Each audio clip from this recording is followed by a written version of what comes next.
A quick way to make meatballs like the ones from IKEA. Start by placing ground meat in a large bowl. Add your favorite spices and mix the meat thoroughly. Then, take a pasta spoon with a hole in the center.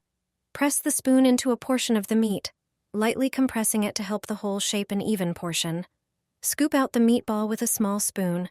Repeat until all the meat is used. Gently shape the meatballs in your hands and set them aside. Next, grab a large pot. Pour in water and bring it to a boil. Add 1 bouillon cube and stir until fully dissolved. Once the water is boiling, carefully drop the meatballs into the pot to avoid splashing. Cook the meatballs for 20 minutes, letting them absorb flavor and become tender. After cooking, remove the meatballs with a slotted spoon and place them on a plate. Sprinkle them with fresh dill for added flavor. You can also serve them with your favorite sauce.